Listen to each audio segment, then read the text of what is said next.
Hello everyone. जैसा कि हम पिछली क्लास में पढ़ रहे थे डायबिटीज़ मेलाइटस के कॉम्प्लिकेशंस के बारे में, और आखिरी क्लास में हमने डायबिटिक कीटोएसिडोसिस पढ़ना शुरू कर दिया था।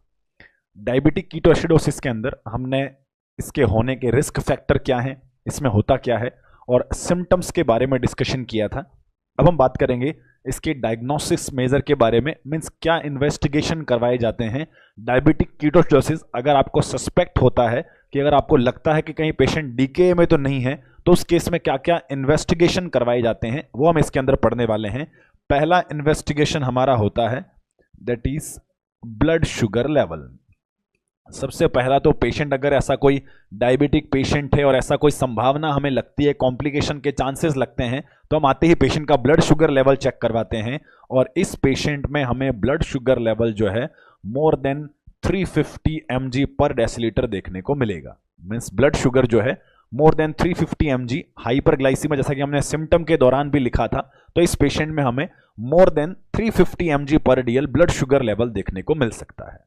दूसरा, इस पेशेंट में हम पीएच जांच करेंगे, मीन्स एबीजी करवाते हैं अगर, और एबीजी करवाकर अगर ब्लड पीएच की जांच की जाए तो इसका ब्लड पीएच जो है वह हमें लेस देन 7.35 देखने को मिलेगा। सभी को ब्लड की नॉर्मल पीएच पता होगी, 7.35 से लेकर 7.45 के बीच में होती है। इस पेशेंट में जैसा कि मेटाबॉलिक एसिडोसिस हो रहा है, तो ब्लड पीएच जो है वह लेस देन 7.35 हमें देखने को मिलने वाली है। इस पेशेंट में अगर हम बाइकार्बोनेट लेवल की जांच करवाएं तो हमें लेस देन 15 MEQ पर लीटर देखने को मिलेगा। ध्यान दें, बाइकार्बोनेट कम है, इसका मतलब कंडीशन मेटाबॉलिक एसिडोसिस है, मींस एसिडोसिस भी है। अगर बाइकार्बोनेट ज्यादा होता, नॉर्मली 20 से अगर ऊपर होता, 20 से 27 तक जो नॉर्मली होता है, उससे ज्यादा अगर बाइकार्बोनेट होता तो वो कंडीशन एसिडोसिस ना होकर एल्केलोसिस होती। लेकिन यहां बाइकार्बोनेट लेवल जो है वह लेस देन 15 मिलेगा।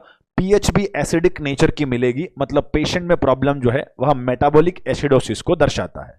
इसके अलावा कीटो एसिडोसिस हुआ है या नहीं हुआ है, इसको कंफर्म करने के लिए हम पेशेंट में ब्लड कीटोन की जांच करवाते हैं। पेशेंट में ब्लड कीटोन की जांच करवाने पर भी पॉजिटिव रिजल्ट मिलता है, और इसी पेशेंट के अंदर हम यूरिन सैंपल लेकर यूरिन कीटोन की भी जांच करवाते हैं, और यूरिन कीटोन की जांच करवाने पर भी रिजल्ट पॉजिटिव मिलता है। अब हमने कहा कि ब्लड में तो कीटोन बॉडीज का फॉर्मेशन होने की वजह से ब्लड कीटोन पॉजिटिव मिला है, लेकिन यूरिन में पॉजिटिव क्यों है?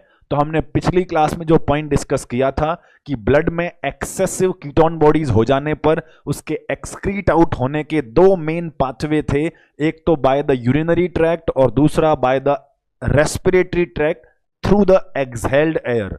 तो एक्सहेलेशन के दौरान जो एयर निकलती है उसके द्वारा भी कीटोन बॉडीज बाहर निकलते हैं, और यूरिन के द्वारा भी कीटोन बॉडीज बाहर निकलते हैं। इस वजह से इस पेशेंट में यूरिन कीटोन की जांच करवाने पर भी पॉजिटिव मिलेगा, ब्लड कीटोन पॉजिटिव होगा, पीएच एसिडिक नेचर की मिलेगी, बाइकार्बोनेट का लेवल कम मिलेगा, और ब्लड शुगर का लेवल हमें ज्यादा देखने को मिलने वाला है। Blood sugar more then 350 mg पर डीएल तक देखने को मिल सकता है। अब बात करते हैं इसके मैनेजमेंट वाले पॉइंट के बारे में कि इसका मैनेजमेंट क्या किया जाए, कि अगर डायबिटिक कीटोएसिडोसिस हो जाए तो उसे हम किस प्रकार ट्रीट करने वाले हैं, कैसे मैनेज करने वाले हैं, इस बारे में हम बात करते हैं। तो मैनेजमेंट की अगर हम बात करें तो मैनेजमेंट के महत्वपूर्ण इंपॉर्टेंट दो पहलू हैं। पहला, एक तो पेशेंट में शुगर लेवल ज्यादा है जिससे कि इंसुलिन थेरेपी देकर कंट्रोल किया जाना जरूरी है। ध्यान से सुने, मैनेजमेंट के दो पहलू हैं। पहला इंपॉर्टेंट एस्पेक्ट कि इस पेशेंट में शुगर लेवल 350 से ज्यादा है तो उसे इंसुलिन थेरेपी देकर ट्रीट किया जाना चाहिए।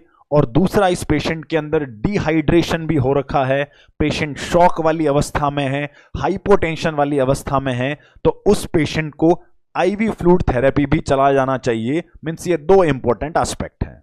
तो ट्रीटमेंट में पहला फोकस किस पे रहेगा? तो जनरली पहला पॉइंट तो आप ये मान सकते हैं कि मेंटेन पेटेंट एयरवे। मींस पहला पॉइंट हम ये लिख सकते हैं कि पेशेंट अगर अनकॉन्शियस है, हाइपोटेंशन शॉक वाली अवस्था में है और कॉन्शियसनेस लेवल थोड़ा अल्टर्ड है, तो उसमें हम एयरवे मेंटेन कर सकते हैं। क्लियर? दूसरे पॉइंट पर आते हैं। दूसरा इंपॉर्टेंट पॉइंट यह है कि अब हमारे दो इंपॉर्टेंट एस्पेक्ट में कंफ्यूजन क्रिएट होगा कि इस पेशेंट में इंसुलिन थेरेपी देकर ग्लूकोज को कंट्रोल करना प्रायोरिटी है या आईवी फ्लूइड थेरेपी देकर डिहाइड्रेशन को ठीक करना प्रायोरिटी है। तो यहां सही जवाब जो होगा वो होने वाला है कि start the IV fluid therapy with the normal saline. आप इस पेशेंट में जल्द से जल्द नॉर्मल सलाइन आईवी फ्लूइड शुरू करने वाले हैं।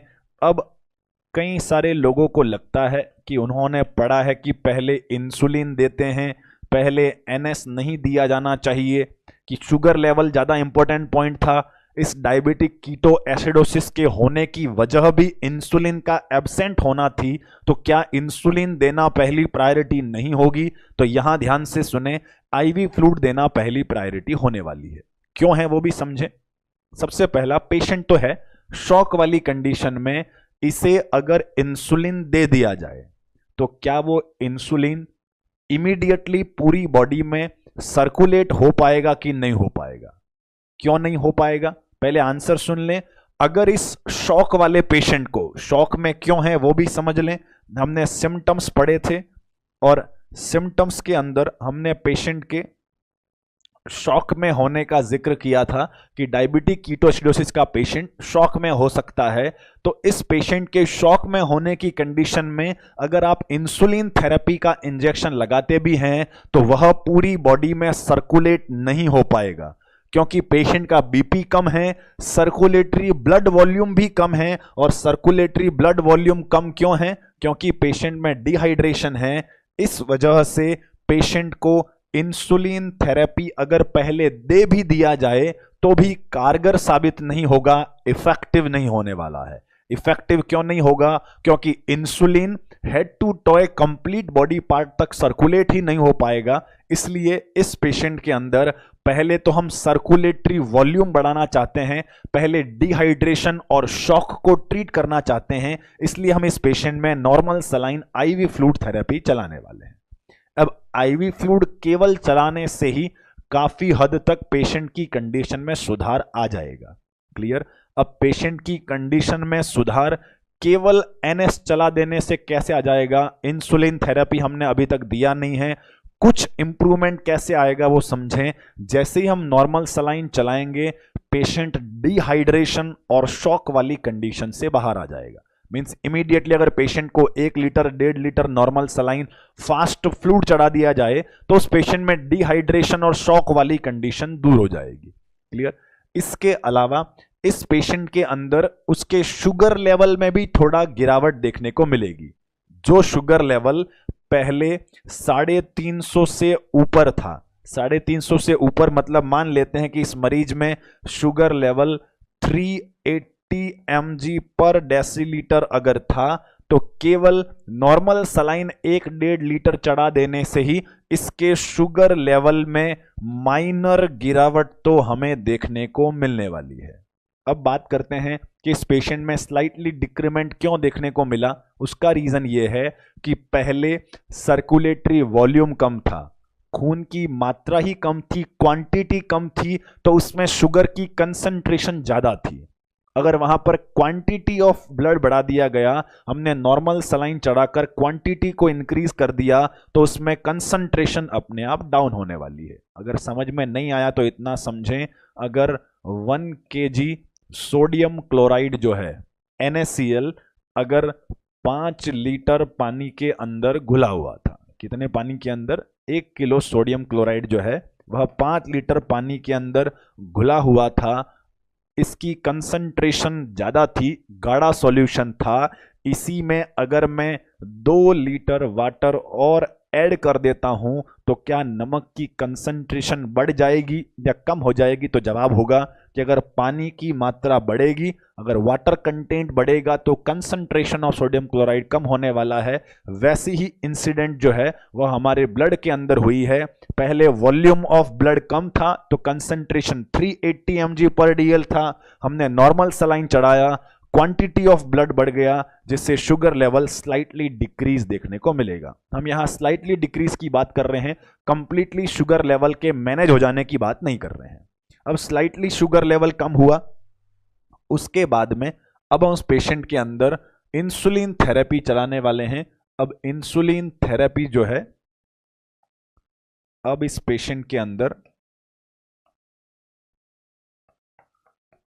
एनएस चढ़ा देने के बाद अब इंसुलिन थेरेपी शुरू करेंगे। अब इंसुलिन थेरेपी की अगर बात करें तो इंसुलिन थेरेपी भी हमारे पास काफ़ी सारे टाइप की है।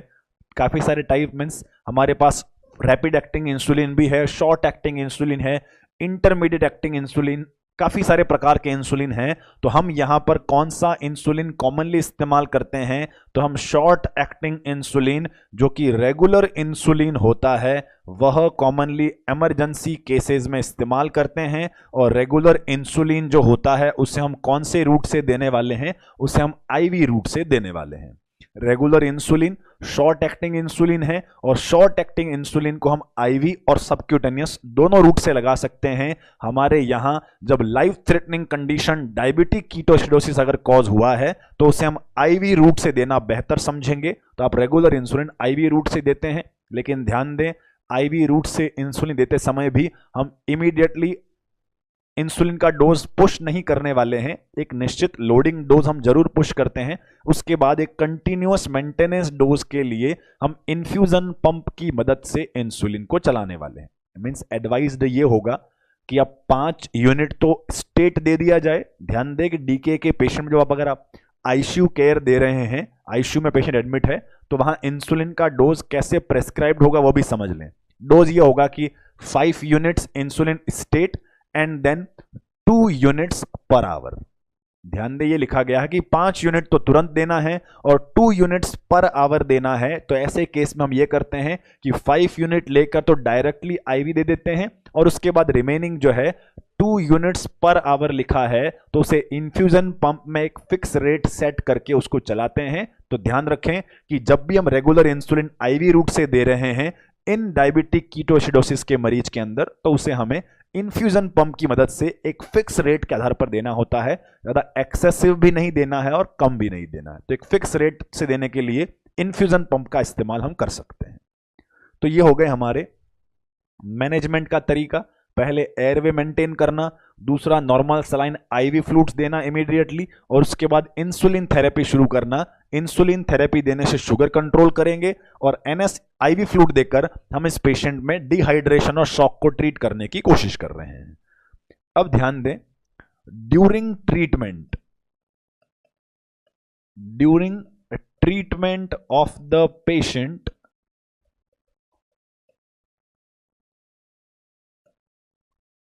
Monitor for the complications. ध्यान दें बात पर, during treatment of the DK monitor for the complications. पहले तो इस सेंटेंस का मीनिंग समझे कि हम कहना क्या चाह रहे हैं।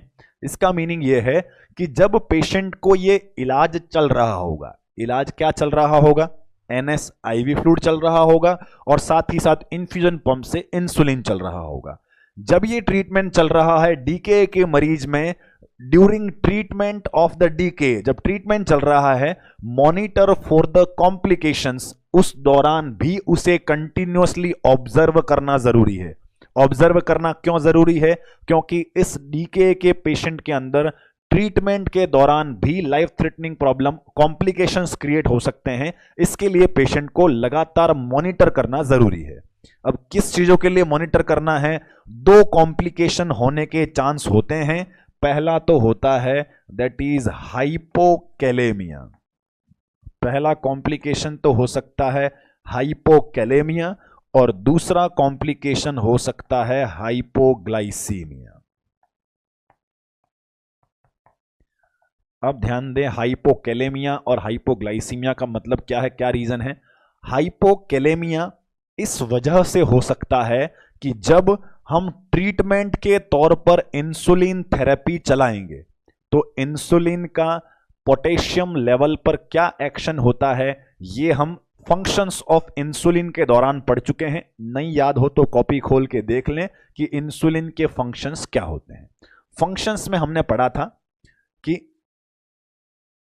इंसुलिन जो होता है, it increases the entry of potassium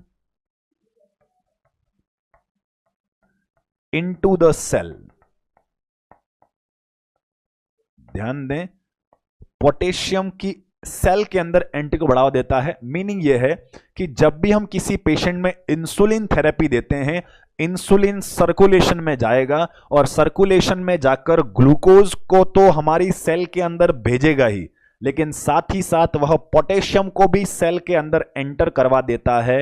अगर उसे कंटिन्यूअस इंसुलिन चल रहा होगा तो इससे क्या होने वाला है, increased entry of potassium into the cell, blood से पोटेशियम निकलकर सेल में एंटर करने लगेगा, जिससे सीरम पोटेशियम लेवल में कमी देखने को मिल सकती है, जिसे हम हाइपोकैलेमिया के नाम से जानते हैं। तो ट्रीटमेंट के दौरान हमें ऑब्जर्व करना है कि पेशेंट हाइपोकैलेमिया में ना चला जाए। क्लियर। दूसरा पॉइंट हम बात करते हैं हाइपोग्लाइसीमिया के बारे में।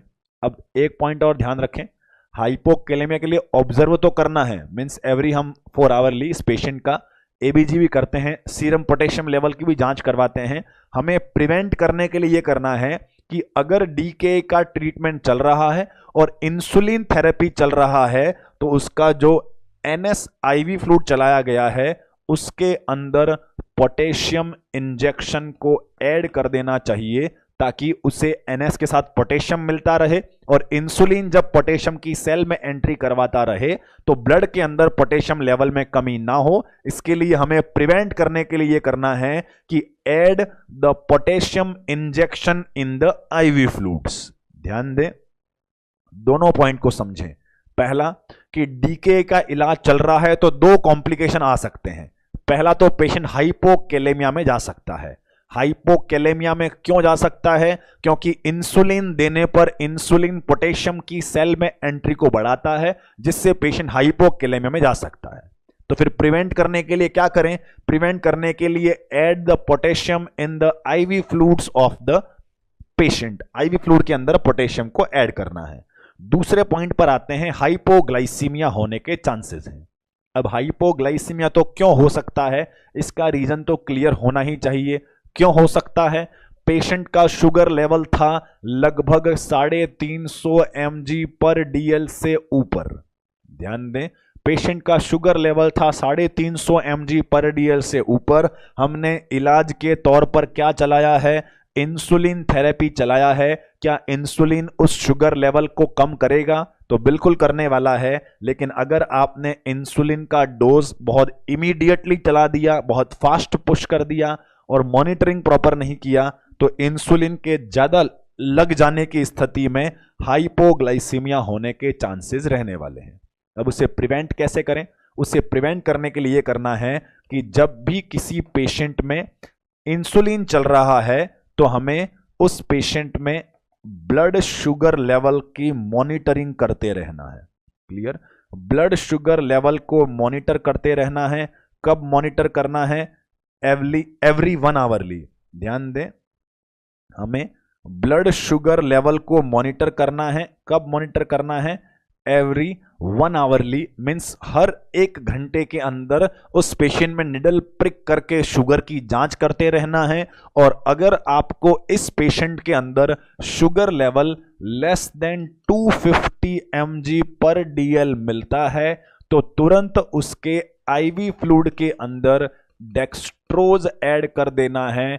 Add dextrose in the IV fluids. अब ध्यान दें कि अगर हमें इस डायबिटिक कीटोएसिडोसिस के पेशेंट में, जिसमें हमने इलाज के तौर पर इंसुलिन चला रखा है, उसके अंदर हमें ब्लड शुगर लेवल को प्रत्येक 1 घंटे में एवरी 1 आवरली मॉनिटर करना है। और अगर हमें sugar level less than 250 mg/dl मिलता है तो हमें उसके IV फ्लूइड के अंदर डेक्सट्रोज ऐड कर देना चाहिए।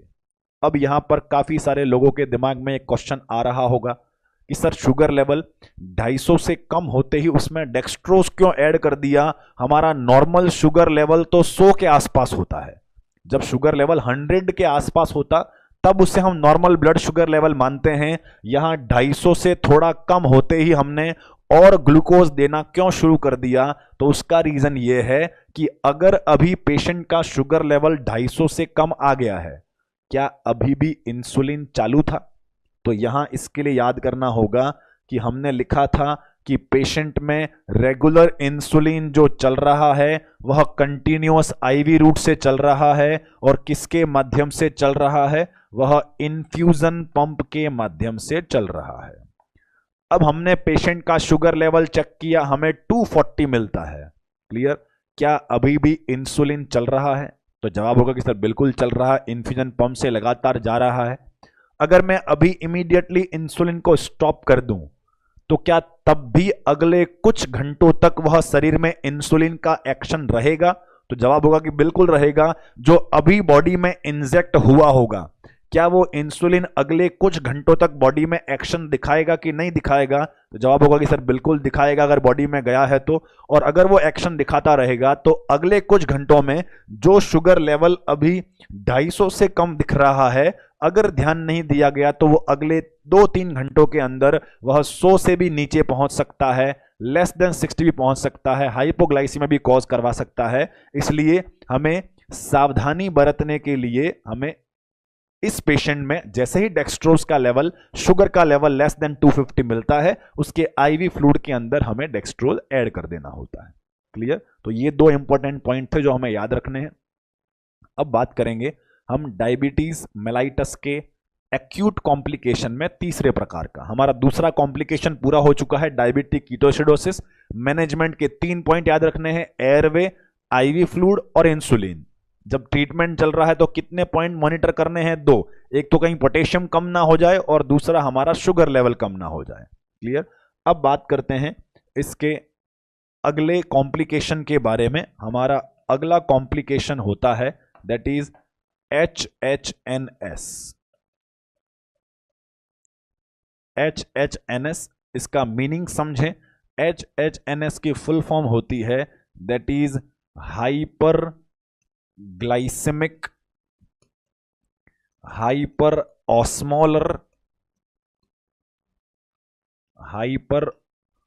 Osmolar non ketotic syndrome. Non ketotic syndrome. अब हमने फुल फॉर्म लिखी है HHNS की, that is hyperglycaemic hyperosmolar non ketotic syndrome. इसके एक एक पॉइंट को अगर हम समझें, हमने इसमें पहला पॉइंट लिखा है that is hyperglycaemic. First point लिखा है हाइपर ग्लाइसेमिक, सेकंड पॉइंट लिखा है hyperosmolar, third point non ketotic और फोर्थ पॉइंट सिंड्रोम। मतलब इस पेशेंट के अंदर इस कॉम्प्लिकेशन के ड्यूरेशन में क्या प्रॉब्लम क्रिएट होगी वो सब लिखी हुई है। सबसे पहली प्रॉब्लम तो ये होगी कि पेशेंट में शुगर लेवल ज्यादा होगा, मींस कंडीशन कैसी होगी? हाइपरग्लाइसेमिक होगी। दूसरा पॉइंट लिखा है हाइपर ऑस्मोलर, मींस इस पेशेंट में ब्लड की ऑस्मोलरिटी भी ज्यादा होगी। ब्लड की ऑस्मोलरिटी से क्या मतलब है? ब्लड की ऑस्मोलरिटी से मतलब है कंसंट्रेशन ऑफ द ब्लड। तो ब्लड कंसंट्रेशन भी ज्यादा होगी। और नॉन कीटोटिक से क्या मतलब है? तो नॉन कीटोटिक का मतलब है इसमें कीटोन बॉडीज नहीं बनते हैं, और सिंड्रोम मतलब ग्रुप ऑफ कंडीशंस। तो यहां पर HHNS एक ऐसी कंडीशन है जिसमें शुगर लेवल ज्यादा होता है, ब्लड की कंसंट्रेशन ज्यादा होती है और बॉडी में कीटोन बॉडीज नहीं होते हैं। इस कंडीशन को हम HHNS के नाम से जानते हैं। अब बात करते हैं कि ये किन में होता है। यह टाइप फर्स्ट के मरीजों में नहीं होता है। It is the complication of type second diabetes mellitus. Means ये टाइप फर्स्ट वालों में नहीं होता है, यह टाइप सेकंड के पेशेंट्स में देखा गया है। अब ऐसा क्यों? क्योंकि टाइप सेकंड के जो मरीज होते हैं उनके अंदर इंसुलिन प्रेजेंट होता है। सभी को टाइप सेकंड के बारे में पॉइंट क्लियर होगा। टाइप सेकंड जिसके अंदर बीटा सेल्स तो प्रेजेंट हैं लेकिन रिसेप्टर्स पे फंक्शन नहीं हो पा रहा है, जिससे शुगर का लेवल बढ़ा था। मींस टाइप सेकंड के अंदर इंसुलिन तो प्रेजेंट है, प्रॉब्लम रिसेप्टर के ऊपर है, रिसेप्टर की कॉम्प्लिकेशन है, लेकिन इंसुलिन तो वहां पर प्रेजेंट रहने वाला है। अब बात करते हैं कि अगर इंसुलिन प्रेजेंट रहेगा तो एक काम तो यह होने वाला है कि यह फैट के ब्रेकडाउन को प्रिवेंट कर देगा। मीन्स कंप्लीटली शुगर मेटाबॉलिज्म नहीं कर पाएगा, वो हम आगे डिस्कस करेंगे। लेकिन एक बात जरूर होगी कि अगर इंसुलिन बॉडी में प्रेजेंट है तो यह फैट का ब्रेकडाउन प्रिवेंट कर देगा। अगर फैट का ब्रेकडाउन प्रिवेंट हो गया, अगर फैट का ब्रेकडाउन नहीं होगा तो क्या कीटोन बॉडीज बनेंगे? नहीं बनेंगे। कीटोन बॉडीज नहीं बनेंगे तो क्या मेटाबॉलिक एसिडोसिस होगा? तो नहीं होगा। तो इसका मतलब यह है कि यह टाइप सेकंड वाले में होता है, इसमें इंसुलिन प्रेजेंट होता है, तो इंसुलिन प्रेजेंट जो होगा वह प्रिवेंट कर देगा। किसको प्रिवेंट कर देगा? फैट के ब्रेकडाउन को प्रिवेंट कर देगा। और फैट का ब्रेकडाउन प्रिवेंट हो जाने की वजह से कीटोन बॉडी फॉर्मेशन नहीं होगा। तो इसका एक पॉइंट तो ये क्लियर हो गया कि इस कंडीशन को नॉन कीटोटिक क्यों कहा गया था। इस कंडीशन को नॉन कीटोटिक इसलिए कहा गया क्योंकि यह टाइप सेकंड के पेशेंट्स में होती है। टाइप सेकंड के पेशेंट्स में इंसुलिन प्रेजेंट होता है, और इंसुलिन अगर प्रेजेंट होगा तो यह फैट के ब्रेकडाउन को प्रिवेंट कर देता है। और अगर फैट का ब्रेकडाउन प्रिवेंट होगा तो ऐसी स्थिति में कीटोन बॉडीज जनरेट नहीं होंगे और कीटो एसिडोसिस नहीं होने वाला है। इसे हम नॉन कीटोटिक सिंड्रोम बोलने वाले हैं। अब बात करते हैं कि इंसुलिन प्रेजेंट था तो उसने फैट के ब्रेकडाउन को तो प्रिवेंट कर दिया, लेकिन रिसेप्टर पर थोड़ा रेसिस्टेंस डेवलप हो जाने की वजह से शुगर को प्रॉपरली मेटाबोलाइज नहीं कर पाएगा। अगर टाइप सेकंड वाले में शुगर का मेटाबॉलिज्म प्रॉपरली नहीं हो पाया तो क्या हाइपरग्लाइसीमिया होगा? तो बिल्कुल होने वाला है। हम आगे समझते हैं कि HHNS में रिस्क फैक्टर क्या है, और रिस्क फैक्टर समझने के बाद हम इसके हाइपरग्लाइसीमिया बाकी सभी सिम्टम के बारे में डिस्कशन करने वाले हैं। तो यहां जितना समझा उतना याद रखें, आगे हम रिस्क फैक्टर के बाद में डिस्कस करेंगे। क्या क्या समझा वो देखें। हमारा थर्ड एक्यूट कॉम्प्लिकेशन है HHNS, नाम है hyperglycaemic hyper osmolar non ketotic syndrome. यह भी एक प्रकार की लाइफ थ्रेटनिंग कंडीशन है, एक प्रकार की मेडिकल इमरजेंसी है जो कि डायबिटीज मेलाइटस के पेशेंट्स में देखने को मिलता है। यह कॉम्प्लिकेशन किन पेशेंट्स में होता है? तो हमारा पहला आंसर होगा कि it appears in the patient of type second diabetes mellitus. In patients में क्या होता है? तो अगली इंफॉर्मेशन है, इन पेशेंट्स में इंसुलिन प्रेजेंट होता है, और इंसुलिन प्रेजेंट होने से यह फैट के ब्रेकडाउन को प्रिवेंट करता है, जिससे कीटोन बॉडीज का फॉर्मेशन नहीं होता है। इतना अगर याद रह गया हो, समझ में आ गया हो, तो आगे हम रिस्क फैक्टर समझते हैं कि ये HHNS कंडीशन कौन सी परिस्थितियों में, किन सिचुएशंस के अंदर हो सकती है, कि ऐसा पेशेंट में क्या हुआ जिस वजह से ये कंडीशन डेवलप हुई। तो यहां पर होगा, पहला पॉइंट तो होता है इन्फेक्शन। पहला पॉइंट क्या रहने वाला है? इन्फेक्शन। अब इन्फेक्शन के पीछे लॉजिक वही वाला लगेगा जो हमने डायबिटिक कीटो एसिडोसिस के दौरान डिस्कस किया था। क्या था कि अगर इन्फेक्शन होगा तो इन्फ्लामेशन होगा। मींस इन्फेक्शन कहें तो मान लेते हैं पेशेंट को यूटीआई हुआ, यूटीआई होगा तो क्या होगा? इन्फ्लामेशन होगा, और इन्फ्लामेशन होगा तो फिर यहां पर कंपनसेशन के लिए कौन सा हार्मोन आएगा? जो एंटी इन्फ्लामेटरी प्रभाव दिखाता हो, जो एंटी इन्फ्लामेटरी इफेक्ट रखता हो, वह हार्मोन आएगा। और एंटी इन्फ्लामेटरी वाला हार्मोन कौन सा था? कॉर्टिसोल। और कॉर्टिसोल जब आएगा तो यह हाइपरग्लाइसीमिया कॉज करवाएगा। तो यहां पर इस टाइप 2 डायबिटीज मेलाइटस के पेशेंट में शुगर लेवल बढ़ने के पीछे, मींस हाइपरग्लाइसीमिया होने के पीछे हमारा कारण होता है दैट इज इन्फेक्शन। ध्यान दें, नॉन कीटोटिक के पीछे का रीजन तो हमने समझा कि ये टाइप सेकंड में हो रहा था, इंसुलिन एब्सेंट था, इसलिए फैट का ब्रेकडाउन नहीं हुआ, इसलिए नॉन कीटोटिक था। फिर हम रिस्क फैक्टर की तरफ गए कि इसके होने की वजह थी इन्फेक्शन। इन्फेक्शन हुआ तो माना कि यूटीआई हुआ, इन्फेक्शन होने से इन्फ्लामेशन हुआ, एंटी इन्फ्लामेटरी हार्मोन आया, कॉर्टिसोल ने आकर ब्लड शुगर लेवल बढ़वा दिया, जिससे इस कंडीशन के अंदर हमें हाइपरग्लाइसीमिया देखने को मिलने वाला है। अब बात करते हैं कि इस इन्फेक्शन के अलावा कुछ एसोसिएटेड कंडीशन मानते हैं, और दूसरा रिस्क फैक्टर होता है कि इन्फेक्शन होने के साथ साथ पेशेंट ने डिक्रीज्ड फ्लूइड इनटेक किया है। क्या किया है? पेशेंट ने डिक्रीज्ड फ्लूइड इनटेक अगर किया है तो यह एक एसोसिएटेड फैक्टर हो सकता है पेशेंट्स के कॉम्प्लिकेशन को बढ़ावा देने के लिए। अब कैसे वो समझें? टाइप 2 का पेशेंट था जो कि ओरल हाइपोग्लाइसेमिक ड्रग्स पर होगा। ध्यान दें, टाइप 2 का पेशेंट है, ओरल हाइपोग्लाइसेमिक दवाइयां ले रहा होगा, उसकी बॉडी में इन्फेक्शन हो गया। इन्फेक्शन हो गया तो एंटी इंफ्लामेटरी हार्मोन्स आए, कोर्टिसोल ने आकर ब्लड शुगर लेवल बढ़वा दिया। तो यहां पर इस HHNS में हाइपरग्लाइसीमिया होने का रीजन तो हमने समझ लिया कि इन्फेक्शन था, एंटी इंफ्लामेटरी हार्मोन्स आए और उन्होंने ब्लड शुगर लेवल बढ़वा दिया। फिर हमने बात कही कि पेशेंट ने इन्फेक्शन होने के साथ साथ दूसरी गलती ये कर दी, दूसरा मिस्टेक ये हुआ है कि उसने बीमारी की हालत में, इन्फेक्शन की हालत में फ्लूइड इनटेक को कम कर दिया है। मींस फ्लूइड इनटेक को डिक्रीज कर दिया है। अगर मेरा शुगर लेवल ज्यादा हो और फिर मैं पानी भी कम पीऊंगा तो फिर मेरे ब्लड में शुगर लेवल कंसंट्रेशन जो है या ऑस्मोलरिटी जो है वो बढ़ेगी या कम होगी?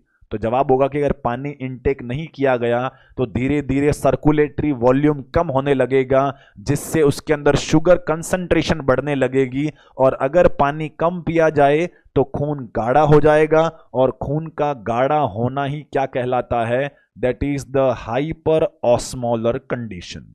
कौन सी कहलाने वाली है? Hyper osmolar. तो यहां पर 3 बातें समझनी है। ये कंडीशन होती किस में है? तो टाइप 2 में होती है। ये पॉइंट तो हमने लिख दिया। फिर इसके नाम में 3 पॉइंट आते हैं, HHNS, hyperglycaemic, hyper osmolar, non ketotic syndrome. तो तीनों का रीजन क्लियर करें। हाइपरग्लाइसीमिया क्यों हुआ? तो आंसर होगा इन्फेक्शन की वजह से। दूसरा, हाइपर ऑस्मोलरिटी क्यों हुई? क्योंकि पानी कम पिया था। और कीटोन बॉडीज क्यों नहीं बने? क्योंकि यह टाइप 2 वाले में इंसुलिन प्रेजेंट था, जिससे फैट का ब्रेकडाउन प्रिवेंट हो गया और कीटोन बॉडीज का फॉर्मेशन नहीं हो पाया है। तो ये 3 पॉइंट हो गए। रिस्क फैक्टर में ये दोनों तथ्य याद रखें कि अगर टाइप 2 वाले में इन्फेक्शन भी हो और फ्लूइड का इंटेक भी कम कर दिया जाए तो यह HHNS कंडीशन पैदा करवा सकता है। अब बात करेंगे असेसमेंट फाइंडिंग्स के बारे में कि क्या सिम्टम्स हमें देखने को मिल सकते हैं HHNS वाले पेशेंट के अंदर। अब HHNS वाले में नाम से ही काफी सारी जानकारी क्लियर है। पहला सिम्टम तो इसके अंदर हमें देखने को मिलेगा, दैट इज हाइपरग्लाइसीमिया। क्या देखने को मिलेगा? हाइपरग्लाइसीमिया सिम्टम दिखाई देगा। दूसरा होगा ग्लाइकोश्यूरिया, ग्लाइकोश्यूरिया। तीसरा होगा पॉलीयूरिया। चौथा होगा पॉलीडिप्सिया। अब 4 सिम्टम हमने लिखे। ये चारों सिम्टम बेसिकली डायबिटीज मेलाइटस के सिम्टम हैं, और यहां पर भी पेशेंट में इन्फेक्शन की वजह से जब शुगर लेवल बढ़ता है तो शुगर लेवल के इंक्रीज होने की वजह से ये बेसिक सिम्टम दिखाई देंगे। कैसे? इन्फेक्शन हुआ, इन्फेक्शन में कोर्टिसोल रिलीज हुए, कोर्टिसोल ने ब्लड शुगर लेवल बढ़वा दिया। तो पहला सिम्टम लिख दिया हाइपरग्लाइसीमिया। शुगर लेवल बढ़ा तो कुछ मात्रा यूरिन में भी निकलेगी, तो ग्लाइकोश्यूरिया हो गया। जाता हुआ ग्लूकोज साथ में वाटर को भी लेकर गया तो पॉलीयूरिया हो गया। और पॉलीयूरिया होने की वजह से जब खून गाढ़ा होने लगता है, ब्लड में ऑस्मोलरिटी बढ़ने लगती है, तो पेशेंट को पॉलीडिप्सिया, अधिक प्यास लगती है, लेकिन पानी का इंटेक जो है, प्यास लगने के बावजूद पानी का इंटेक कैसा है? डिक्रीज्ड है। तो अगर अब ये पॉलीडिप्सिया के बावजूद वाटर इंटेक अगर कम है तो अब पेशेंट के अंदर हमें सिम्टम दिखाई देगा, दैट इज द डिहाइड्रेशन। अब यहां पर डिहाइड्रेशन का कोरिलेशन किससे है? Due to the polyuria. कि अगर पॉलीयूरिया हुआ है और प्यास लगने के बावजूद पानी का इंटेक अगर कम है तो पेशेंट डिहाइड्रेशन में जा सकता है, और डिहाइड्रेशन में जाने की वजह से पेशेंट शॉक वाली कंडीशन में जा सकता है, और यह एक लाइफ थ्रेटनिंग कंडीशन साबित हो सकती है। अब अगर मैं आपसे कहूं कि क्या इस पेशेंट के अंदर हमें कुस्मोल्स रेस्पिरेशन और एसीटोन ब्रिथ जैसे सिम्टम दिखाई देंगे या नहीं देंगे, तो जवाब होना चाहिए कि इस पेशेंट में कुस्मोल्स रेस्पिरेशन और एसीटोन ब्रीथ हमें देखने को नहीं मिलेगा। क्यों नहीं मिलेगा? क्योंकि कुस्मोल रेस्पिरेशन मेटाबॉलिक एसिडोसिस की वजह से दिखाई दिया था। इस पेशेंट में कीटोन बॉडीज ही नहीं बने हैं, तो मेटाबॉलिक एसिडोसिस भी नहीं हुआ है, तो इस पेशेंट में कुस्मोल्स ब्रीदिंग और एसीटोन ब्रीथ वाले सिम्टम दिखाई नहीं देंगे। तो इस पेशेंट के अंदर हमें बेसिक यही सिम्टम दिखाई देते हैं। पेशेंट के शॉक में चले जाने की वजह से इसे बहुत ही लाइफ थ्रेटनिंग कंडीशन माना गया है। अब बात करते हैं कि इस प्रकार के सिम्टम्स के आने पर हम ब्लड इन्वेस्टिगेशन क्या करवाएंगे या डायग्नोस्टिक मेजर्स क्या अपनाने वाले हैं, इस बारे में हम डिस्कशन करने वाले हैं। तो अब बात करें ब्लड इन्वेस्टिगेशन के बारे में, तो अगर आपको ये HHNS सस्पेक्ट हो रहा है तो आप क्या इन्वेस्टिगेशन करवाएंगे? इन्वेस्टिगेशन वही बेसिक इन्वेस्टिगेशन होने वाले हैं। सबसे पहला तो हम इस पेशेंट में ब्लड शुगर लेवल की जांच करवाएंगे। जब ब्लड शुगर लेवल की जांच करवाएंगे तो कैसा प्राप्त होगा? इसका ब्लड शुगर लेवल मोर देन 800 mg पर डेसीलीटर प्राप्त होने वाला है। अब सोचने वाली बात यह है कि टाइप फर्स्ट में जो था, जो हमने DKA पढ़ा था, उसके अंदर भी पेशेंट में शुगर लेवल बढ़ रहा था, इसमें भी शुगर लेवल बढ़ रहा है। वहां तो हमने शुगर 350 से ऊपर होना लिखा था, यहां हम सीधा 800 से ऊपर होना लिख रहे हैं। ऐसा क्यों? उसका रीजन समझें। उसका रीजन यह है कि इस पेशेंट के अंदर फ्लूइड इनटेक कम है। पेशेंट पानी तो पी नहीं रहा है, बहुत कम पी रहा है, तो क्या शरीर में अमाउंट ऑफ ब्लड धीरे धीरे कम होगा कि नहीं होगा? मतलब वही एग्जाम्पल, 1 किलो नमक था जो कि कितने पानी के अंदर था? 5 लीटर के अंदर।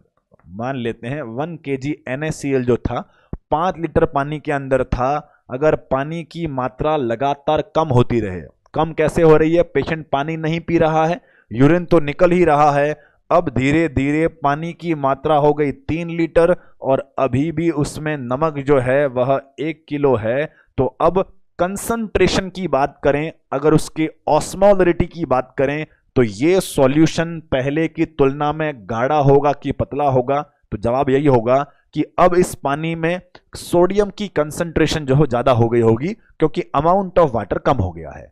सेम लॉजिक यहां पर लगता है कि पेशेंट ने वाटर का इंटेक बंद कर दिया, जिससे पानी की मात्रा तो कम हो गई और शुगर की मात्रा लगातार उतनी ही है या फिर थोड़ी बढ़ती ही जा रही है, जिससे कंसंट्रेशन और अधिक बढ़ने की वजह से पेशेंट में शुगर लेवल हमें 800 mg पर DL से ऊपर भी देखने को मिल सकता है। अब ब्लड शुगर लेवल की जांच करवाने के बाद हमने ABG करवाया और ब्लड pH की जांच करवाई।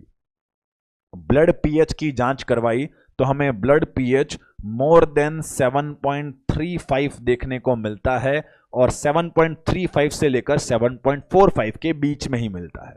अब बताइए what is normal blood pH? तो आंसर होगा normal blood pH is 7.35 to 7.45। इस पेशेंट में भी वही नॉर्मल रेंज में pH देखने को मिलेगा।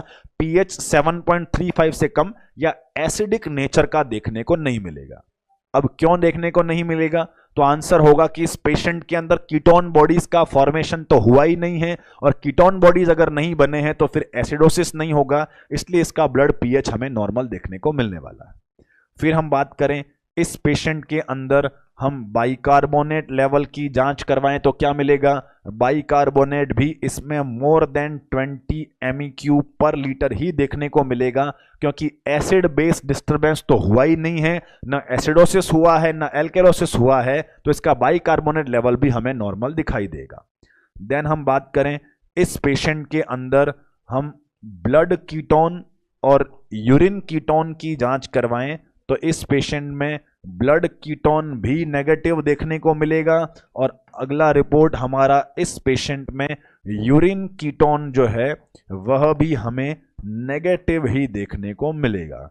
अब ब्लड में कीटोन और यूरिन में कीटोन नेगेटिव क्यों आ रहे हैं? क्योंकि यह नॉन कीटोटिक सिंड्रोम है, इसमें फैट का ब्रेकडाउन नहीं हुआ है, कीटोन बॉडीज नहीं बने हैं, इसलिए ब्लड कीटोन और यूरिन कीटोन दोनों नेगेटिव आते हैं।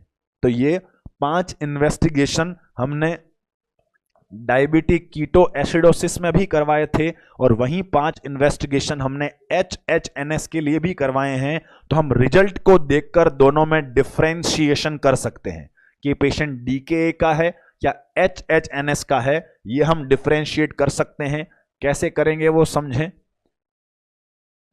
ये हैं आपके डायबिटिक कीटोएसिडोसिस की, जो हमने पिछली क्लास में आज की ही क्लास में हमने डिस्कस किए कि डायबिटिक कीटोएसिडोसिस के डायग्नोस्टिक मेजर्स क्या हैं। तो यहां DKA के डायग्नोस्टिक मेजर तो ये 5 थे: sugar 350, pH acidic, bicarbonate decreased, blood ketone positive और यूरिन कीटोन पॉजिटिव। ये याद रखें। और हमने अभी DKA के HHNS के अंदर डायग्नोस्टिक मेजर पढ़े, ब्लड इन्वेस्टिगेशंस पढ़े। Blood sugar more than 800, pH normal, blood bicarbonate level normal, blood ketone negative और यूरिन कीटोन नेगेटिव। इन इन्वेस्टिगेशन के माध्यम से हम डिफरेंशिएट कर सकते हैं कि पेशेंट DKA का है या फिर HHNS का है। तो ये डायग्नोसिस कर लिया। अब बात करें इस पेशेंट में मैनेजमेंट के बारे में। तो इस पेशेंट का मैनेजमेंट जो होता है, मैनेजमेंट क्या हो सकता है? क्या इसका ट्रीटमेंट इंसुलिन थेरेपी होगा? क्या इस पेशेंट का ट्रीटमेंट IV फ्लूइड थेरेपी होगा या कोई अन्य ट्रीटमेंट होगा? तो ध्यान दें, इस पेशेंट को इंसुलिन थेरेपी कंपलसरी नहीं है। क्यों कंपलसरी नहीं है? क्योंकि हमने स्टार्ट में ही लिखा है कि यह टाइप 2 के मरीजों में होता है। अब अगर ये टाइप 2 के पेशेंट्स में होता है तो टाइप 2 वाले में तो बीटा सेल प्रेजेंट होती है, खुद का इंसुलिन प्रोडक्शन जारी रहता है। तो ऐसे केस में यहां पर इंसुलिन थेरेपी उतना इफेक्टिव नहीं होगा या उतना कंपलसरी नहीं होगा। तो फिर ट्रीटमेंट क्या करें? इस पेशेंट में ट्रीटमेंट प्रोटोकॉल का मेन इंपॉर्टेंट पॉइंट होने वाला है, that is the IV fluid therapy. क्या ट्रीटमेंट रहने वाला है? That is the IV fluid therapy हमारा इंपॉर्टेंट ट्रीटमेंट प्रोटोकॉल रहेगा। IV फ्लूइड थेरेपी में हम क्या चलाने वाले हैं? नॉर्मल सलाइन चलाने वाले हैं।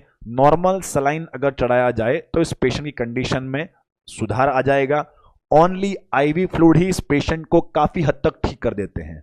जो शुगर लेवल 800 mg/dl के आसपास था, जब प्रॉपरली 1.5-2 लीटर नॉर्मल सलाइन चढ़ाया जाएगा तो वो शुगर लेवल अपने आप 500 के आसपास या 400 के आसपास आ जाएगा।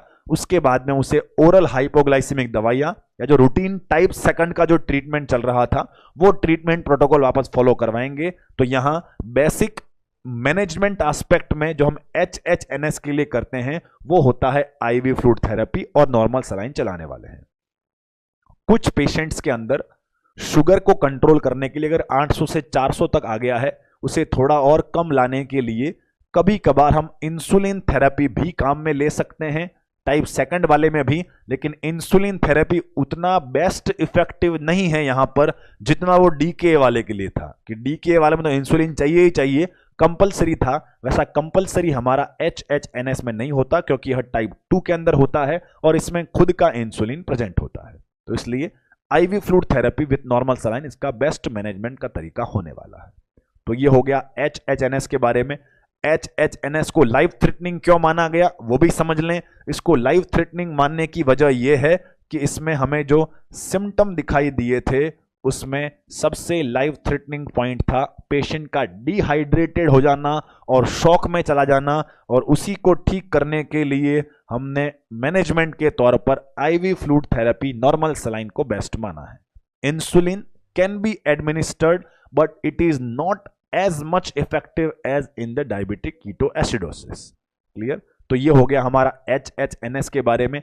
इसके साथ ही हमारा कॉम्प्लिकेशंस ऑफ डायबिटीज मेलाइटस पूरा हो चुका है। कॉम्प्लिकेशन क्या क्या थे? Acute and chronic. एक्यूट में 3 नाम, हाइपोग्लाइसीमिया, DKA और HHNS, और क्रॉनिक में 2 प्रकार के थे, माइक्रोवेस्कुलर एंड मैक्रोवेस्कुलर। माइक्रो में diabetic रेटाइनोपैथी, diabetic neuropathy, diabetic nephropathy, और मैक्रोवेस्कुलर में एथेरोस्क्लेरोसिस, हाइपरटेंशन, MI, स्ट्रोक, ये सभी कंडीशंस थी। तो यहां पर हमने एक्यूट वालों के बारे में डिटेल में पढ़ा और क्रॉनिक के बारे में जो भी इंपॉर्टेंट पॉइंट थे वो हमने डिटेल में डिस्कस किए थे। तो कॉम्प्लिकेशंस ऑफ डायबिटीज मेलाइटस पूरा हो चुका है, लेकिन डायबिटीज मेलाइटस अभी भी पूरा नहीं हुआ है। हम डायबिटीज मेलाइटस का अगला और आखिरी पॉइंट डिस्कस करते हैं, और हमारा अगला और आखिरी पॉइंट होता है दैट इज डायबिटिक फुट। इस पॉइंट को समझें, यह हमारे डायबिटीज मेलाइटस टॉपिक का आखिरी पॉइंट है, डायबिटिक फुट। अब डायबिटिक फुट क्या होता है वो समझें। जो भी डायबिटीज मेलाइटस के पेशेंट्स होते हैं, क्रॉनिक पेशेंट्स में जिसमें काफी सालों से डायबिटीज मेलाइटस है, तो उनके अंदर एथेरोस्क्लेरोसिस भी होता है, पेरिफेरल सेंसेशन भी डिस्टर्ब्ड होते हैं। ये किस में हमने पढ़ा था? डायबिटिक न्यूरोपैथी में हमने डिस्कस किया था कि पेरिफेरल सेंसेशन डिस्टर्ब हो जाते हैं। तो जो लॉन्ग ड्यूरेशन वाला पेशेंट है उसमें पेरिफेरल सेंसेशन भी डिस्टर्ब्ड है, एथेरोस्क्लेरोसिस भी है। इस वजह से इस पेशेंट में पेरिफेरल सर्कुलेशन जो है, जो दूर दूर की वेसल्स हैं पैर में, उन कैपिलरीज में कोलेस्ट्रॉल जम जाने से वह थोड़ी नैरो हो जाती हैं, और नैरो हो जाने से उस पैर के डिस्टल पार्ट जो हैं, जो दूर के हिस्से हैं, वहां तक ब्लड पर्याप्त मात्रा में नहीं पहुंच पाता है, और ब्लड पर्याप्त मात्रा में नहीं पहुंच पाने की वजह से इस पेशेंट में इस्चीमिया डेवलप होगा। क्या डेवलप होगा? इस्चीमिया। और इस्चीमिया डेवलप हो जाने से डिस्टल पार्ट में क्या होने लग जाएगा? नेक्रोसिस होने लग जाएगा। और नेक्रोसिस होकर उस टिश्यू का ब्लैक पड़ जाना, उसे हम क्या बोलने वाले हैं? उसे हम गैंग्रीन के नाम से जानते हैं। तो डायबिटिक फुट का मतलब है कि डायबिटीज मेलाइटस वाले पेशेंट में पेरिफेरल सर्कुलेशन और पेरिफेरल सेंसेशन डिस्टर्ब हो जाने की वजह से इस्चीमिया डेवलप होना, इस्चीमिया से नेक्रोसिस होना और गैंग्रीन हो जाना, इस प्रकार के कंडीशन को हम डायबिटिक फुट के नाम से जानते हैं। मींस पैर में जो कि दूर वाला हिस्सा है, वहां पर ब्लड सप्लाई डिस्टर्ब होने से टिश्यूज का डिस्ट्रक्ट होने लग जाना, काला पड़ जाना, गैंग्रीन हो जाना, इसे हम डायबिटिक फुट के नाम से जानते हैं। अब आती है बात कि गैंग्रीन है तो फिर कौन से प्रकार का है? गैंग्रीन बेसिकली 3 प्रकार के होते हैं, ड्राई गैंग्रीन, वेट गैंग्रीन और गैस गैंग्रीन। अब 3 प्रकार के गैंग्रीन कौन कौन से होते हैं उनका नाम समझें। यहां पर हम अंतर भी, बेसिक अंतर डिस्कस करेंगे। एक होता है ड्राई गैंग्रीन, एक होता है वेट गैंग्रीन, और तीसरा होता है गैस गैंग्रीन। ड्राई गैंग्रीन का मतलब होता है कि अगर किसी जगह पर ओनली ब्लड सप्लाई कम पड़ जाए, मीन्स मेरे हाथ को अगर खून जा रहा है, ब्लड जा रहा है, ये वेसल सारी नैरो हो जाए, बंद हो जाए, और इस उंगलियों को ब्लड पहुंचे ही ना, तो उंगलियां ब्लैक हो जाएंगी और बिल्कुल सूख जाएंगी, क्योंकि वहां पर लिक्विड नहीं पहुंचा है, ब्लड नहीं पहुंचा है। इस प्रकार फिंगर्स का ब्लैक पड़ जाना, उसे तो हम बोलते हैं ड्राई गैंग्रीन, जिसमें कि एरिया सूख गया है, काला पड़ गया है, that is dry gangrene. Clear? दूसरा होता है वेट गैंग्रीन। जब किसी एरिया की ब्लड सप्लाई तो कम है ही है, लेकिन साथ ही साथ वहां पर इंफेक्शन भी लग गया है और वहां पर पस फॉर्मेशन हो गया है, हिस्सा लगभग सड़ गया है, काला भी पड़ गया और सड़ भी गया है, तो उसे हम वेट गैंग्रीन के नाम से जानते हैं। क्लियर? वेट मतलब गीला, गीला किससे? इन्फेक्शन हो जाने से, पस पड़ जाना, उसे हम वेट गैंग्रीन बोलते हैं। और तीसरा होता है गैस गैंग्रीन, जब उसमें इन्फेक्शन एक विशेष प्रकार के बैक्टीरिया, जिसे हम क्लोस्ट्रीडियम परफ्रिंजेस के नाम से जानते हैं, जब ये क्लोस्ट्रीडियम परफ्रिंजेस नाम का बैक्टीरिया वहां पर इन्फेक्शन पैदा करता है, तो उस वेट गैंग्रीन में उस सड़े हुए हिस्से के अंदर से बुलबुले बनने लगते हैं, एयर बनने लगती है, उसे हम गैस गैंग्रीन के नाम से जानते हैं। मतलब एरिया की ब्लड सप्लाई बंद हो गई तो कौन सा गैंग्रीन? Dry gangrene. वहां पर इंफेक्शन लग गया तो पस पड़ गया तो कौन सा गैंग्रीन? Wait gangrene. और उस इंफेक्शन में अगर विशेष बैक्टीरिया क्लोस्ट्रीडियम परफ्रिंजेस है और उस गीले हिस्से में बुलबुले भी उठने लग गए, तो उसे हम गैस गैंग्रीन के नाम से जानते हैं। हमारे इस डायबिटिक फुट में कौन सा गैंग्रीन होगा? तो जवाब होगा कि it is the example of the wait gangrene. अब वेट गैंग्रीन क्यों? क्योंकि डायबिटीज मेलाइटस हुआ है, पेरिफेरल ब्लड सप्लाई तो डिस्टर्ब है ही है, लेकिन साथ ही साथ डायबिटीज मेलाइटस वाले की इम्यूनिटी भी कमजोर होती है। इम्यूनिटी कमजोर होती है मतलब इन्फेक्शन लगने के चांस ज्यादा हैं, साथ ही साथ इसका शुगर लेवल भी ज्यादा है। शुगर लेवल ज्यादा होना एक तरीके से उन बैक्टीरिया के लिए एक दावत के तौर पर होगा। दावत मतलब बैक्टीरिया को पार्टी मिल गई है। पार्टी कैसे मिल गई?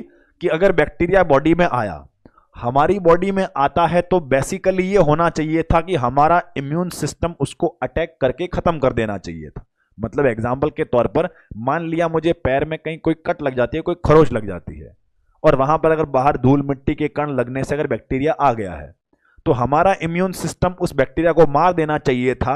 जबकि डायबिटीज मेलाइटस वाले में क्या होगा, जैसे ही कोई खरोच लगेगी, कोई चोट लगेगी, बैक्टीरिया वहां पर आएगा, पहली बात तो उसका इम्यून सिस्टम उसे मार नहीं पाएगा। मतलब बैक्टीरिया उस अगर वुंड वाली जगह पर लग गया तो वो डिस्ट्रॉय नहीं होगा, क्योंकि पेशेंट का इम्यून सिस्टम कमजोर है, वो उस बैक्टीरिया को नहीं मार पाएगा। दूसरा, बैक्टीरिया बैठा तो है, उसे मारा तो नहीं, साथ ही साथ पार्टी और दे दी है, दावत और दे दी है। दावत कैसे, जो भी सर्कुलेशन वहां माइनर अमाउंट में ब्लड भी अगर पहुंचा है तो उसमें शुगर कैसा होगा, ज्यादा होगा। अगर बैक्टीरिया को भरपूर ग्लूकोज मिलता रहेगा तो उसकी न्यूट्रिशनल डिमांड पूरी होती रहेगी और वह भरपूर ग्रोथ करने वाला है। मतलब इस गैंग्रीन में इंफेक्शन भी लगेगा और पस बनने के चांसेस भी रहेंगे। तो यह डायबिटिक फुट जो है वह वेट गैंग्रीन का एग्जाम्पल होता है। क्लियर? तो याद रखना है डायबिटिक फुट क्या है, पेरिफेरल पार्ट में इस्चीमिया होना, इस्चीमिया से नेक्रोसिस हो जाना, और इस नेक्रोसिस को हम गैंग्रीन बोलते हैं। और यहां डायबिटीज के पेशेंट में इम्यूनिटी कमजोर होने और शुगर ज्यादा होने की वजह से इन्फेक्शन लगने के चांस ज्यादा हैं, और इन्फेक्शन लगने की वजह से वह कौन सा गैंग्रीन बन जाता है, वह वेट गैंग्रीन बन जाने वाला है। अब अगला पॉइंट डिस्कस करते हैं कि इस डायबिटिक फुट के केस में डायबिटीज मेलाइटस वाले पेशेंट्स को हमें फुट केयर करने के लिए एडवाइस करना है। इन डायबिटिक पेशेंट्स को क्या फुट केयर देने की हम एडवाइस करने वाले हैं, बहुत ही इंपॉर्टेंट पॉइंट है। कई बार एग्जाम में आ चुका है कि डायबिटीज मेलाइटस अगर हुआ है तो उस पेशेंट को हमें फुट केयर के लिए क्या एडवाइस करना है, किस प्रकार की फुट केयर देनी होती है। सबसे पहला इंपॉर्टेंट पॉइंट तो यह है कि इस पेशेंट को एडवाइस करना है कि you have to cut the toe nails. पहला एडवाइस तो ये दिया, पहली फुट केयर तो ये देनी है कि उस पेशेंट को एडवाइस करना है कि आपको अपने टॉय नेल्स, टॉय मतलब पैर की उंगलियां, हाथ की उंगलियों को फिंगर्स बोलते हैं, पैर की उंगलियों को टॉयज बोलते हैं। तो टॉय नेल्स जो पैर की उंगलियों के नाखून हैं उन्हें काट के रखना है। ऐसा क्यों? ऐसा इसलिए क्योंकि पैर के अगर नाखून बड़े होंगे तो नॉर्मली नींद में या लेटे रहने के दौरान या चलने के दौरान जब भी पैर ऐसे कोई कहीं टकराएगा दूसरे खुद के पैर से ही, तो वहां पर वह लंबे लंबे नाखून जो है वह इंजरी पैदा कर सकते हैं, वुंड क्रिएट कर सकते हैं। और वुंड क्रिएट हो गया तो क्या होगा, वुंड क्रिएट हो गया तो वहां बैक्टीरिया आ जाएंगे, बैक्टीरिया आराम से पनपने लगेंगे, सर्वाइव करेंगे, और इन्फेक्शन ज्यादा गंभीर रूप ले लेगा, ज्यादा सीवियर इन्फेक्शन पैदा हो सकता है। इसलिए हम चाहते हैं कि उसके नाखूनों की वजह से चोट ना लगे, इसलिए उसे पैर के नाखून काट के रखने की एडवाइस देते हैं। क्लियर? दूसरे पॉइंट पर आते हैं। कट द टॉय नेल्स के अलावा हमें एडवाइस करना है पेशेंट को कि अवॉइड वॉकिंग बेयरफुटेड, अवॉइड वॉकिंग बेयरफुटेड। अब इसका मतलब समझें, हमें पेशेंट को एडवाइस करना है कि आपको नंगे पैर नहीं चलना है, मतलब बिना जूते चप्पल पहने पेशेंट को चलने से मना करना है। ऐसा क्यों? ऐसा इसलिए क्योंकि डायबिटीज का पेशेंट है, इसका पेरिफेरल सेंसेशन डिस्टर्ब्ड है, इसे पैर में कुछ चुभ भी जाता है तो ज्यादा महसूस नहीं होता है, क्योंकि नर्व ठीक से काम नहीं कर रही है, पेरिफेरल सेंसेशन डिस्टर्ब्ड है। इस वजह से इसे हमें एडवाइस करना है कि आप नंगे पैर ना चलें, जूते चप्पल पहन कर ही चलें। अब नंगे पैर चलेगा तो क्या होगा वो समझे। मान लिया पेशेंट ने चप्पल नहीं पहने और बाहर घूम रहा है, छोटा कोई कंकड़ या कोई कांटा अगर उस पेशेंट के पैर में चुभ जाता है, कोई कट लग जाता है, तो क्या उस पेशेंट को पेन होगा, उसे दर्द महसूस होगा कि नहीं होगा? तो जवाब होगा कि सर उस पेशेंट को उतना पेन फील नहीं होने वाला है, क्योंकि उसकी नर्व ही काम नहीं कर रही है, उसमें डायबिटिक न्यूरोपैथी हो रखा है, तो उसे वह दर्द महसूस ही नहीं होगा। दर्द महसूस नहीं होगा तो वो पट्टी करवाने ही नहीं जाएगा, और अगर उस घाव में पट्टी नहीं करवाई तो वहां इन्फेक्शन लग सकता है और वह गैंग्रीन पैदा करवाने का एक रीजन पैदा हो सकता है। तो इसलिए हमने फुट केयर में दूसरा पॉइंट ये एडवाइस किया कि अवॉइड वॉकिंग द बेयरफुटेड। तीसरा एडवाइस ये करना है कि advise the patient to inspect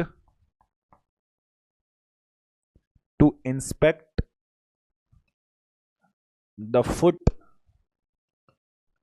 every day. अब इस सेंटेंस का मतलब समझे। हमने तीसरा पॉइंट लिखा है फुट केयर में, advise the patient to inspect the foot every day. Inspection या इंस्पेक्ट करना का मतलब होता है देखना, ऑब्जर्व करना। तो हमने मरीज को यह बोला है कि आपको रोजाना अपने पैरों को देखना है, ऑब्जर्व करना है, इंस्पेक्शन करना है। इंस्पेक्शन किसके लिए? कि कोई वहां पर कोई इंजरी तो नहीं है, कोई कट तो नहीं है। अब क्या कट होगा तो उसे महसूस नहीं होगा? क्या उसे देखना जरूरी है? तो जवाब होगा कि इस पेशेंट में पेरिफेरल सेंसेशन डिस्टर्ब हैं, तो छोटा मोटा कट लग भी जाएगा तो उसे महसूस ही नहीं होगा।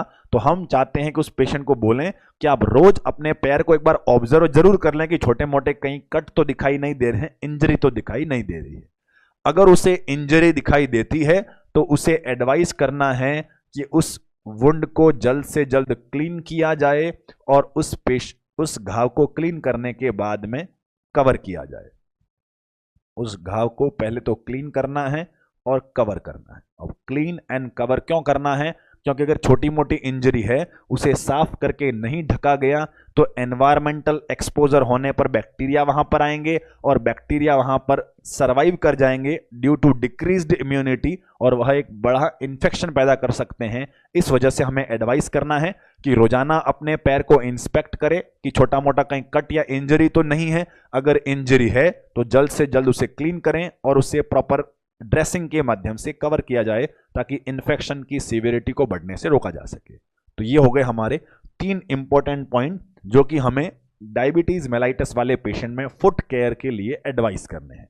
पहला, इस पेशेंट में कट द टॉय नेल्स, पैर के नाखून काट के रखने ताकि छोटी मोटी कोई कट ना लग जाए। दूसरा, नंगे पैर नहीं चलना है वरना छोटा मोटा कांटा या कंकर पैर में इंजरी पैदा कर सकता है। और तीसरा, रोजाना पैर को ऑब्जर्व करते रहें कि कोई कट या इंजरी तो नहीं है।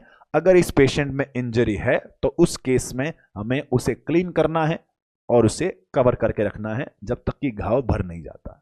क्लियर? तो ये हो गया फुट केयर के बारे में। और इसके साथ ही हमारा डायबिटीज मेलाइटस जो है वो पूरा हो चुका है कि हमने डायबिटीज मेलाइटस, जो कि एक बहुत ही इंपॉर्टेंट टॉपिक है और बहुत बड़ा टॉपिक भी है, उसके सारे पहलुओं के बारे में हमने डिस्कस किया। पहले definition, then types, then symptoms, then diagnosis, then management, insulin therapy, oral hypoglycaemic drugs, then complications, acute complication, chronic complication, और उसके बाद में डायबिटिक फुट और देन फुट केयर के बारे में हमने पढ़ा। उम्मीद है सभी को पूरा डायबिटीज मेलाइटस समझ में आ गया होगा। पूरे एंडोक्राइन सिस्टम में से जितने क्वेश्चन बनते हैं उसके आधे क्वेश्चन ओनली डायबिटीज मेलाइटस से बनते हैं। मतलब अगर किसी एग्जाम में एंडोक्राइन के 10 क्वेश्चन आए हैं तो 5 तो डायबिटीज मेलाइटस के ही आने वाले हैं। तो बहुत ही इंपॉर्टेंट टॉपिक है, बड़ा टॉपिक जरूर है लेकिन बहुत इंपॉर्टेंट भी है। तो इसके सारे एस्पेक्ट को प्रॉपरली याद रखने की कोशिश करें। क्लियर? तो आज के लिए इतना ही। हम नेक्स्ट क्लास के अंदर हमारी next purely endocrine gland, adrenal gland के बारे में डिस्कस करने वाले हैं। तो आज के लिए इतना ही। धन्यवाद।